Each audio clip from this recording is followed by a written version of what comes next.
हो गई है पीर पर्वत सी पिघलनी चाहिए, इस हिमालय से कोई गंगा निकलनी चाहिए, इस हिमालय से कोई गंगा निकलनी चाहिए।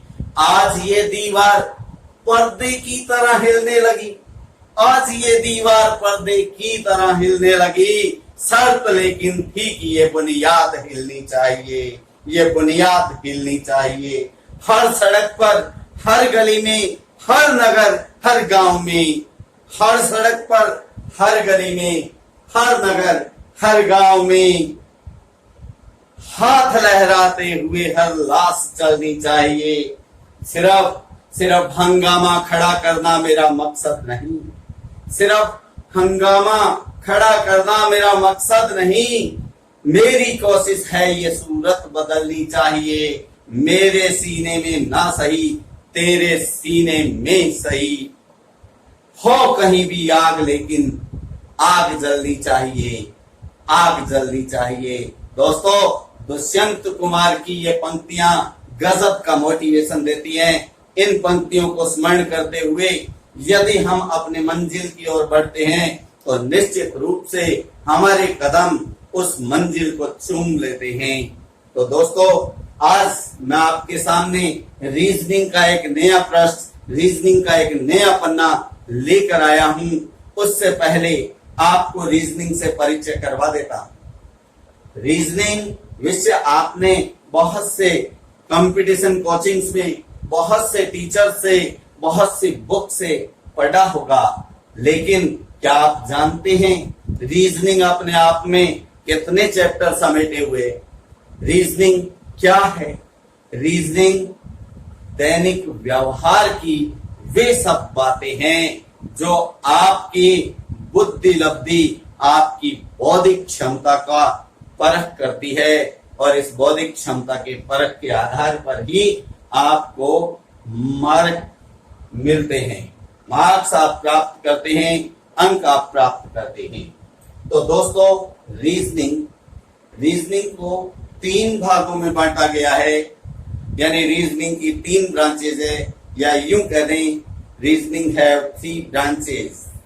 फर्स्ट ब्रांच है वर्बल रीजनिंग, हिंदी में बोलते हैं भाषिक तर्क शक्ति। सेकंड है नॉन वर्बल रीजनिंग, अभाषिक तर्क शक्ति। और तीसरी है एनालिटिकल रीजनिंग, विश्लेषणात्मक तर्क शक्ति। तो चैप्टर वाइज अगर हम बात करें तो वर्बल रीजनिंग में जो चैप्टर हैं, टोटल चैप्टर हैं 27। कितने चैप्टर हैं? 27। नॉन वर्बल रीजनिंग में जो चैप्टर हैं वो है 14। एनालिटिकल रीजनिंग के अंदर हम पहुंचते हैं, एनालिटिकल रीजनिंग में जो चैप्टर हैं वो चैप्टर हैं 8। कितने चैप्टर हैं दोस्तों? 8। इस प्रकार टोटल चैप्टर 49, 49 चैप्टर हैं, लेकिन ये सब चैप्टर हर एक कंपटीशन में नहीं आते हैं। आमतौर पर प्रत्येक कंपटीशन में लगभग 22 से 26 टॉपिक रहते हैं, और ये जो टॉपिक्स आप देख रहे हैं प्रत्येक कंपटीशन के अंदर इनमें से 15 से 18 टॉपिक कॉमन रहते हैं, और उन्हीं कॉमन यूनिट्स में से एक चैप्टर लेकर आज मैं आपके सामने प्रस्तुत हुआ हूं, और वह चैप्टर है कैलेंडर। कौन सा चैप्टर है दोस्तों? कैलेंडर। आप जानते हैं एक कैलेंडर वर्ष 12 माह की समय अवधि का एक ग्रुप होता है। तो एक वर्ष में टोटल 12 माह होता है, लेकिन ये एक वर्ष की समय अवधि का निर्धारण कैसे हुआ? कैसे पता लगा कि इतनी समय अवधि जो है वो एक वर्ष की होनी चाहिए? तो दोस्तों, आपने साइंस में भी पढ़ा होगा, आप भूगोल भी जानते होंगे कि पृथ्वी सूर्य के चारों ओर परिक्रमा करती है, और इस परिक्रमा करने में एक परिक्रमण में उसे टोटल 365 दिन 48 मिनट, और इससे पहले 5 घंटे भी है दोस्तों। 365 दिन, 5 घंटे, 48 मिनट, 45.51 सेकंड। ये अवधि है जिस अवधि के दौरान पृथ्वी सूर्य के चारों ओर एक चक्कर लगाती है, और एक चक्कर पूरा करने में यह समय अवधि लगती है। इसी को एक वर्ष कहा जाता है। राउंड फिगर में अगर हम इसे राउंड फिगर की बात करें, राउंड फिगर में अगर इसको देखा जाए तो यहां 5 घंटे 48 मिनट, इन सेकंड्स को हम हटा दें और राउंड फिगर में करें तो 365 दिन के अतिरिक्त समय लगता है। कितने घंटे? 6 घंटे। ये जो 6 घंटे की अतिरिक्त अवधि है दोस्तों, ये 4 वर्षों में मिलकर एक दिन का रूप ले लेती है। इसी कारण प्रत्येक चौथे वर्ष में दिनों की संख्या 365 की बजाय 366 होती है दोस्तों। तो इसी के आधार पर वर्ष को 2 भागों में बांटा जाता है। ये 2 प्रकार के वर्ष कौन से हैं? एक होता है साधारण वर्ष। कौन सा वर्ष होता है? साधारण वर्ष, ऑर्डिनरी ईयर।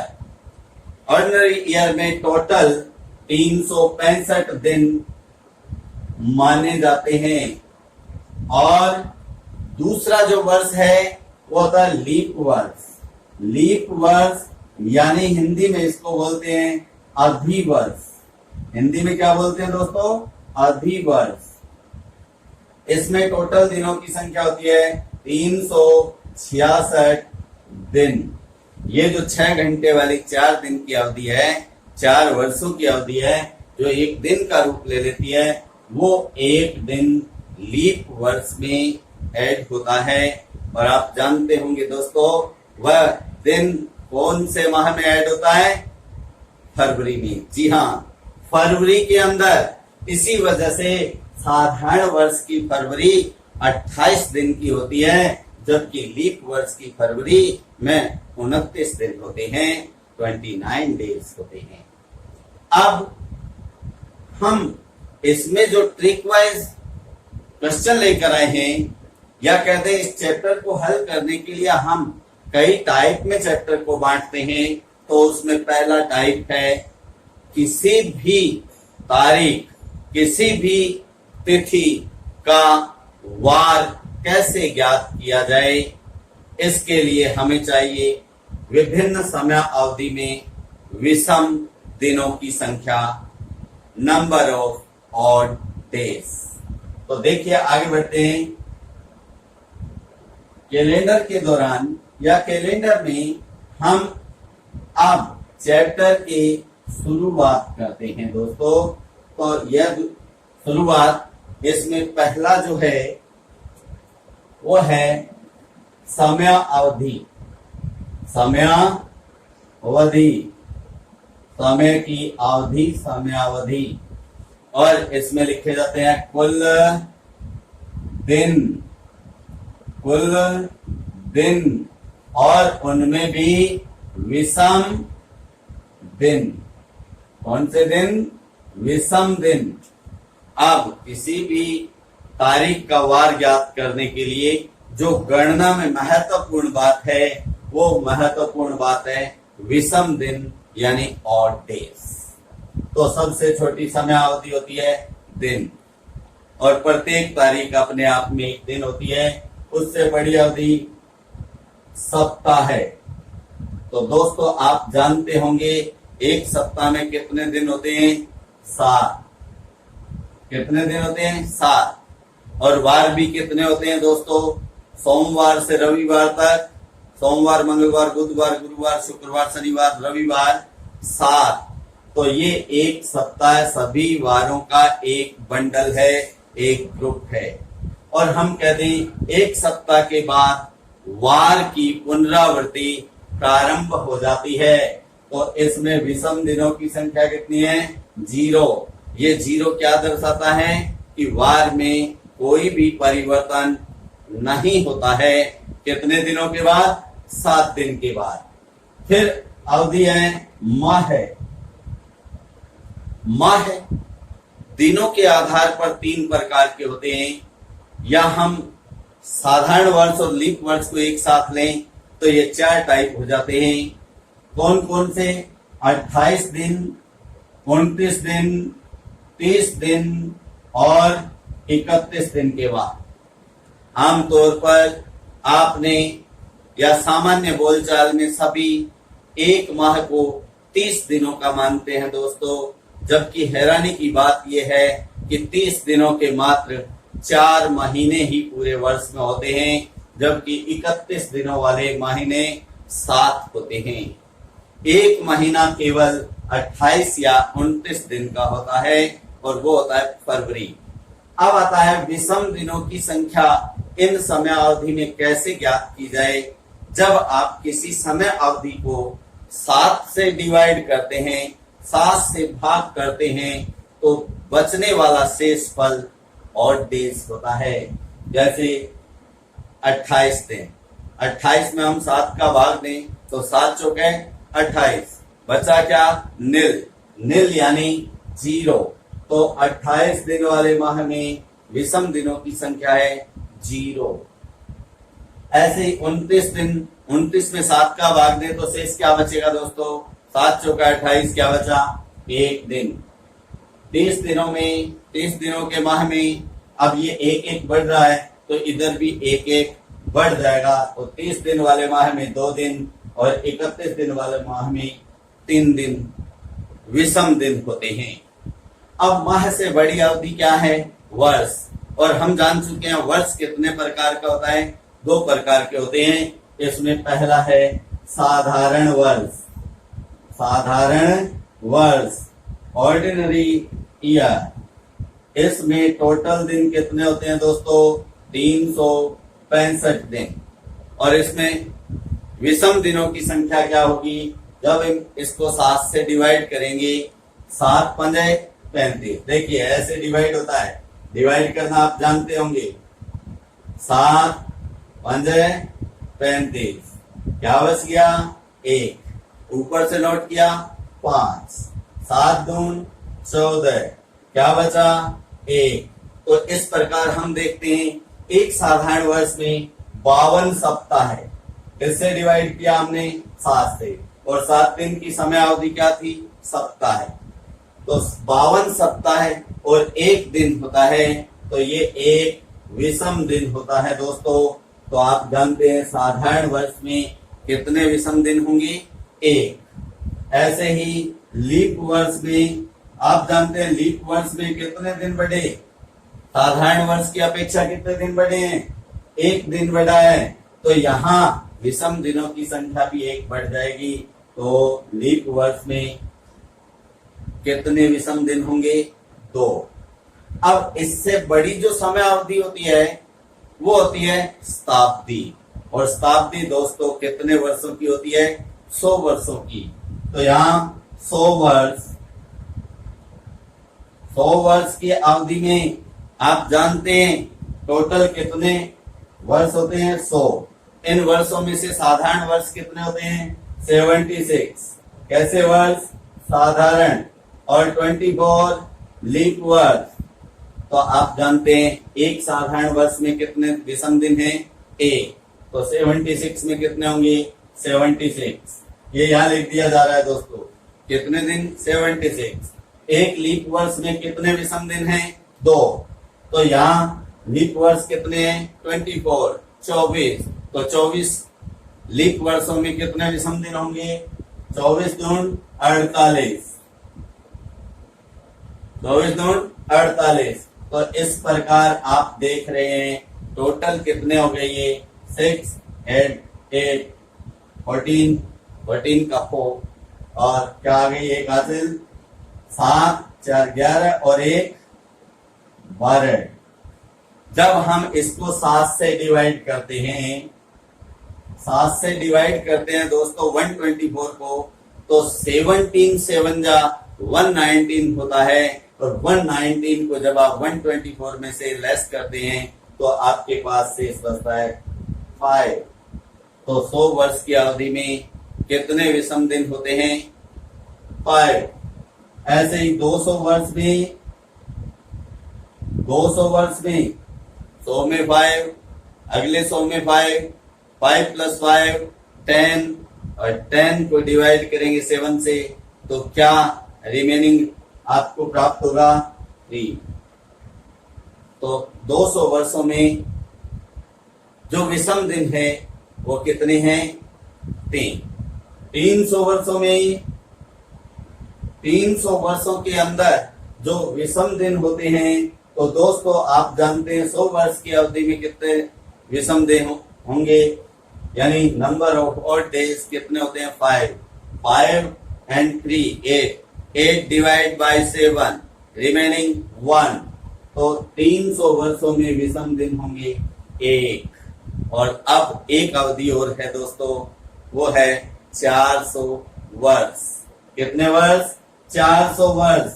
क्योंकि 400 वर्ष में जब हम 300 के बाद 400 तक जाते हैं तो यहाँ साधारण वर्षों की संख्या 75 होती है और लीप वर्षों की संख्या 25 होती है। तो इस प्रकार 75 डेज इन ऑर्डिनरी ईयर्स में हुए और 25 2 जा 50, यानी 25 दून 50, 75 और 50 125 दिन। तो देखिए दोस्तों यहाँ हमने 124 को 7 से डिवाइड किया था, तब अपने पास क्या बचा था? 5। क्या बचा था? 5। तो यहाँ क्या बचेगा? 6 को 1 में ऐड करेंगे तो 7, और 7 को 7 से डिवाइड करने पर रिमेनिंग 0। तो 400 वर्षों में विषम दिनों की संख्या होती है 0। तो इतनी ही समय अवधि है। आपको ये बातें ध्यान रखनी है दोस्तों। अगर आपको ये बातें ध्यान है तो आप किसी भी तारीख, किसी भी तिथि का वार ज्ञात कर सकते हैं। आइए बढ़ते हैं एग्जाम्पल्स की ओर। तो पहला एग्जाम्पल है दोस्तों, ये ध्यान रखना, ये आपको रटना नहीं है, ये ऑथेंटिक बातें हैं, ये डेटास की बातें हैं, इसलिए ये याद रह सकती हैं, रटने की कहीं जरूरत नहीं है। तो देखिए अब पहला एग्जाम्पल जो है वो है, हम जानते हैं हम जिस देश में रहते हैं वह देश है भारत। भारत पहले अंग्रेजों के अधीन था और फिर जानते होंगे आप कब आजाद हुआ? 15 अगस्त 1947। यह हमारे देश के लिए ऐतिहासिक तिथि है दोस्तों। तो ऐसी ऐतिहासिक तिथि का हमें वार जरूर ज्ञात करना चाहिए। अब बात आती है हम इसका वार कैसे ज्ञात करें, तो हमें कहां तक जाना है? आप जानते हैं जो वर्तमान में कैलेंडर प्रचलित है, उस कैलेंडर का पहला वार यानी 1 जनवरी वर्ष 1 का जो वार था, 1 जनवरी वर्ष 1, बहुत सी जगह आपको ये मिलेगा 1 जनवरी 1 एडी। तो इस दिन जो वार था वो वार था दोस्तों कौन सा? सोमवार। अब क्योंकि ये पहला वार है तो आपने इसी प्रकार इनको क्रमागत याद रखना है, 1 2 3 4 5 6 और 7। तो 7 को 7 नहीं लिखकर क्या लिखते हैं दोस्तों? 0। पहला वार सोमवार, दूसरा मंगल, तीसरा बुधवार और चौथा वार गुरुवार या बृहस्पतिवार, पांचवा शुक्रवार, छठा शनिवार और सातवां होता है सबके चेहरे पर खिल खिलाने वाले, हंसी ला देने वाला वार रविवार। रविवार 7वां वार होता है। तो आप जानते हैं इन की क्रम संख्या आपको याद रह जाएगी, क्रमांक याद रह जाएंगी, कहीं रटना नहीं है। अब हम आते हैं इस पर। तो हमें कब तक के दिन ज्ञात करने हैं, और दिन कौन से ज्ञात करने हैं? विषम दिन। कौन से दिन? विषम दिन। तो 15 अगस्त 1947 तक हम इसको विभिन्न वर्गों में बांटते हैं दोस्तों। तो आपको बताया था 400 वर्षों में दिन होते हैं 0। 400 से इसे डिवाइड करें तो कितने, कौन सी संख्या है जो 400 से डिवाइड होगी? 1600। 1600 के बाद शताब्दी के रूप में कितनी शताब्दियां हो जाएगी? 3। यानी कितने वर्ष और? 300।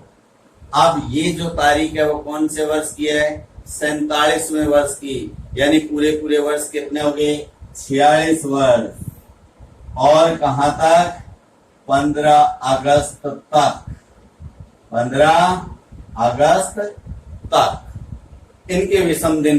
तो दोस्तों जो समय अवधि 400 से पूरी डिवाइड होती है उस समय अवधि में विषम दिन होते हैं 0। और 300 वर्षों में हमने विषम दिन पढ़े थे कितने? कितने पढ़े थे? 1 एक दिन।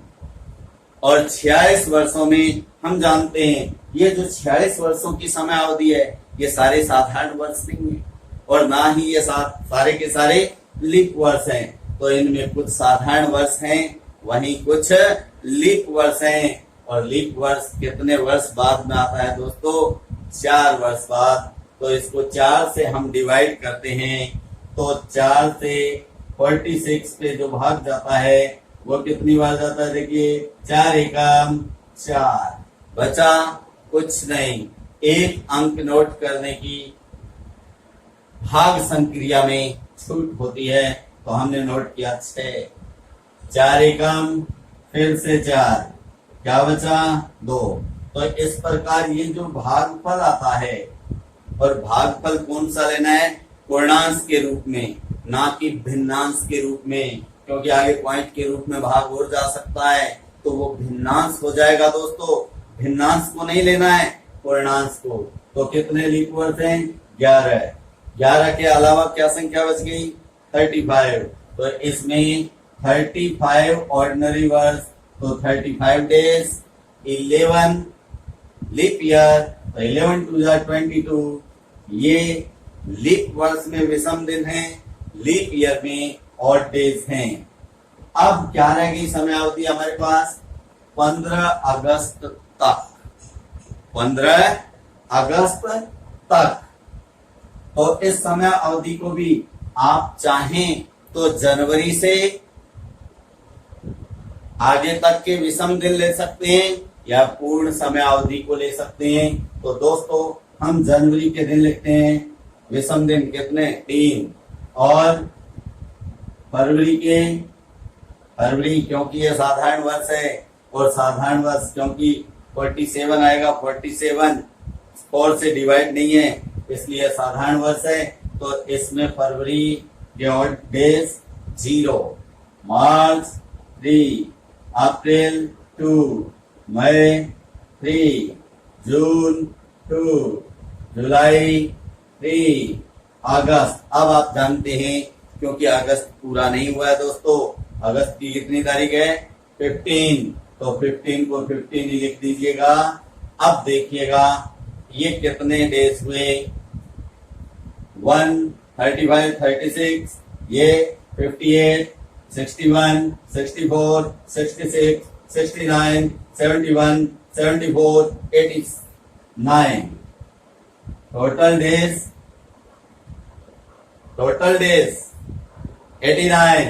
89 डिवाइड बाई 7, 12 7 जा 84। तो यहाँ आपके पास विषम दिन होंगे 5। कितने होंगे दोस्तों? 5।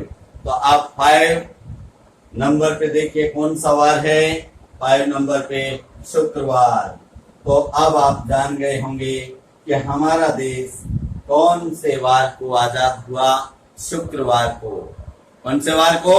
शुक्रवार को। याद रखिएगा दोस्तों, ऐसे क्वेश्चन दोबारा हल करने की नौबत नहीं आए। आप देखते हैं हम एग्जाम्पल नंबर 2। तो एग्जाम्पल नंबर 2 में जैसा कि हम जानते हैं, अभी हमने ज्ञात किया कि हमारा देश शुक्रवार को आजाद हुआ। तो हमारे देश में जो संविधान लागू हुआ वो तारीख है दोस्तों 26 जनवरी 1950।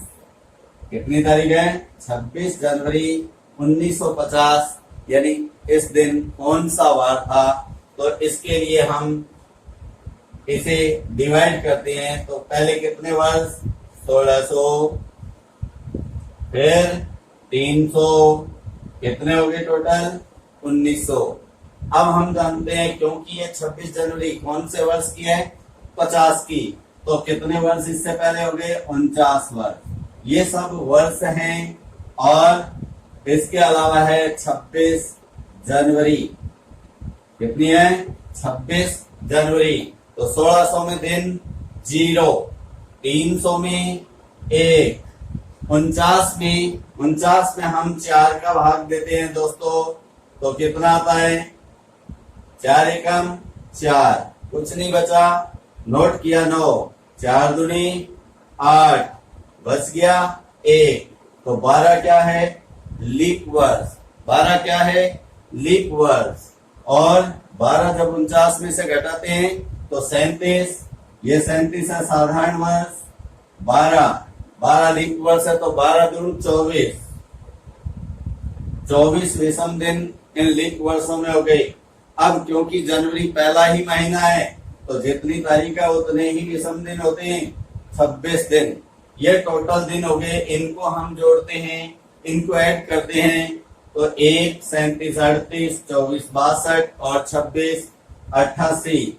88 को हम डिवाइड करते हैं 7 से। तो इसका जो शेष बचता है वो शेष क्या आता है दोस्तों?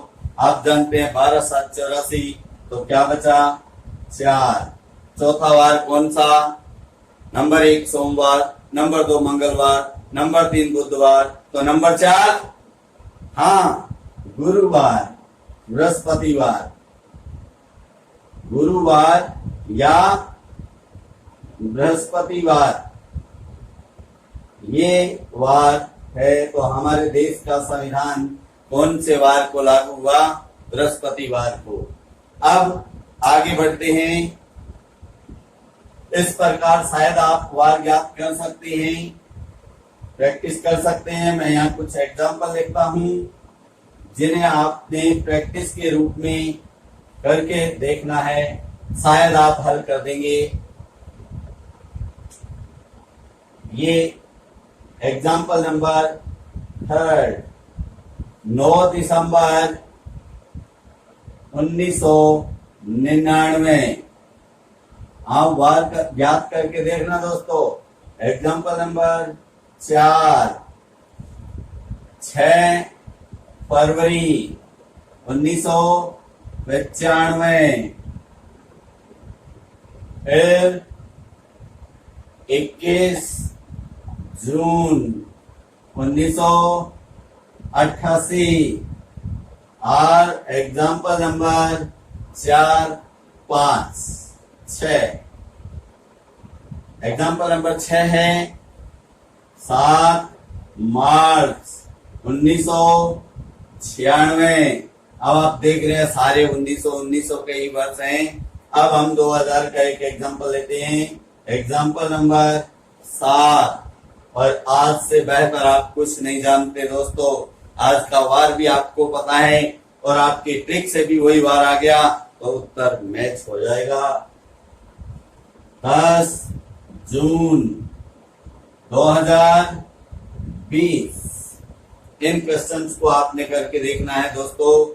इस प्रकार के प्रश्नों में और भी कई प्रश्न आते हैं। क्योंकि आज पहला दिन है तो पहले दिन में ये मैटर आपने कवर करना है। आज का ज्यादा समय हमारा रीजनिंग के परिचय में गया।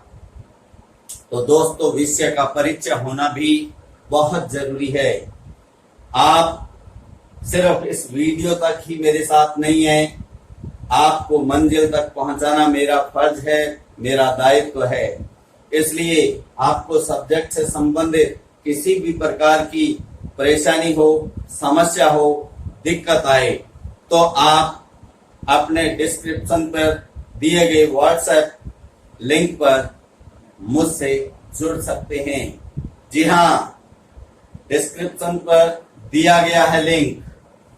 तो आपसे ये कहूंगा, तुम अपने गमों को भुलाकर तो देखो, तुम अपने गमों को भुलाकर तो देखो, बिना बात के थोड़ा मुस्कुरा कर तो देखो, राहें खुद ब खुद आसान हो जाएंगी।